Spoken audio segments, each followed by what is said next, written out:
একটি কথা বলি, তরুণদেরকে টার্গেট করে কিন্তু এই সদস্য সংগ্রহ এবং নবায়নের প্রোগ্রাম বিএনপি উদ্যোগ নিয়েছে। তরুণরা হচ্ছে আগামী দিনের ভবিষ্যৎ।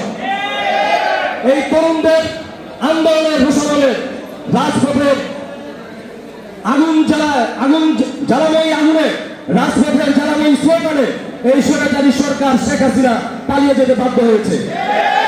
আগামীতে বাংলাদেশকে তরুণরাই বাংলাদেশকে নেতৃত্ব দিবে, সেই লক্ষ্যকে সামনে রেখে আজকের এই প্রোগ্রাম অনুষ্ঠান।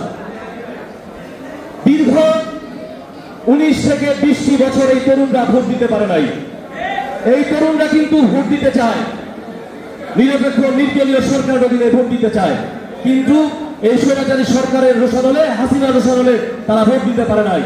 সুতরাং এই তরুণদেরকে আমাদের টার্গেট করতে হবে। এই তরুণদেরকে গিয়ে বলতে হবে বিএনপিতে সদস্য হওয়া কিন্তু সম্মানের, বিএনপিতে সদস্য হওয়া গৌরবে। এইটা তাদেরকে বোঝাতে হবে।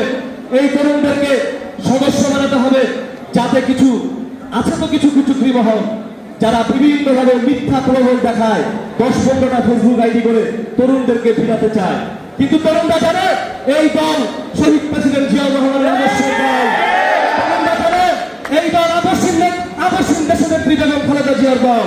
তরুণরা এই দলেই আসবে, এইখানেই সদস্য সংগ্রহ এবং তারা নবায়ন হয়ে এই জিয়ার আদর্শের সৈনিক হবে বলে আমি বিশ্বাস করি। একটি কথা আমি বলতে চাই, এটা খুবই সতর্কতার সাথে আমাদেরকে সবাইকে, শুধু যে আমাদের মামুন মাহমুদ কাকা বা রাজীব ভাই এদেরই দায়িত্ব তা কিন্তু নয়, আমাদের প্রত্যেকটি ওয়ার্ড এবং বিভিন্ন অঙ্গ সহযোগী সংগঠনের প্রত্যেকটি নেতার দায়িত্ব হচ্ছে সদস্যের সংগ্রহ করতে গিয়ে যাতে আওয়ামী লীগের কোনো দোষর আমাদের মধ্যে না ঢুকতে পারে। এখন যেরকম দেখতেছেন না, ভাই ভাই বলে বিভিন্নভাবে সম্পত্তি মারে, যখন আওয়ামী লীগ ফিরে শুরু করবে আপনাদের রূপ পাল্টাতে দেখবেন। আমরা কিন্তু ভুলে যাই না আমাদের অত্যাচারের কথা। যখন আমাদের জায়গা জমি দখল করে নিয়েছে, যখন আমাদেরকে রাস্তাঘাটে রক্তাক্ত করেছে, একের পর এক মামলা দিয়ে আমাদেরকে জেলে ঢুকিয়েছে, আমরা কি ভুলে গিয়েছি নাকি ভাই?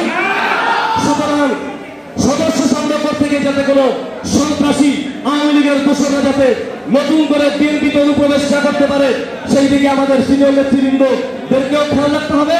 পাশাপাশি তৃণমূলে আমরা যারা আছি আমাদেরকে সতর্ক থাকতে হবে যাতে কোনোভাবে এই দলের মধ্যে কোনো আওয়ামী লীগের দোষরা না ঢুকতে পারে।